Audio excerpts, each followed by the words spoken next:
आपण जानती ग्राम्य पानीय जल जोगाण प्रकल्प रे जो स्वावलंबी कारीगर एसीएम माने काम करती एवं मोटर चलाती पंप चालक माने से माने बिना छुट्टी काम करती अथच सेमानकु सरकारी कर्मचारी मान्यता वर्तमान दिया जाऊ नहीं किंबा सर्वनिम्न मजूर दिया जाऊ नहीं।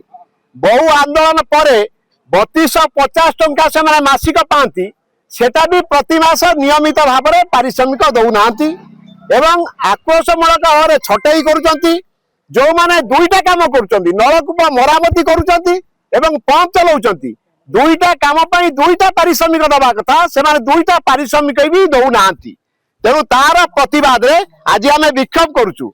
आज निर्वाही जंत्री कार्यालय सम्मुख में विक्षोभ करुचु। मुख्यमंत्री को दाबी पत्र देबू एवं सरकार को आम चेतावनी दउचु जे अविलंब सरकारी कर्मचारी मान्यता दियो एवं सरकारी कर्मचारी मान्यता पर्यंत सर्वनिम्न दैनिक मजूरी सरकार जहाँ घोषणा करिसंती सेही घोषणा अनुसार दियो प्रति मास नियमित पारिश्रमिक दियो आ दुईटा काम पई दुईटा मजूरी दियो यही दाबी आज विक्षोभ करूँ। सरकार को आम चेतावनी दउचु जदि सरकार एटा न मानती दाबी पूरण न करती आगामी दिन में आम चरम पदक्षेप नेबाकू बाध्य हेबू।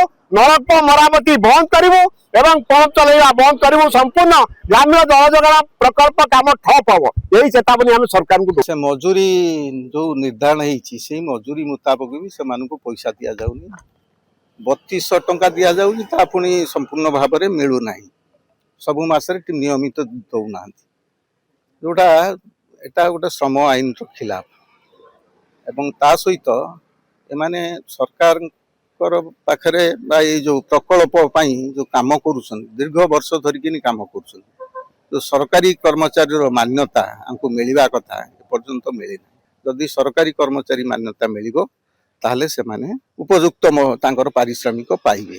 तेणु मूल दाबीटा हूँ सरकारी कर्मचारी मान्यता दि जाऊ। बर्तमान जो मेगा प्रकल्प होउची बर्तमान से एसीएम मान को नियुक्ति दि जाऊ यही दाबी रे आज विक्षोभ होउची। एही भिडियोटी आपनकु केमिति लागिला कमेंट करि जणांतु। धरित्री लाइव रो यूट्यूब एवं फेसबुक चैनल को सब्सक्राइब करंतु। अधिक खबर पई लॉगिन करंतु www.dharitri.com।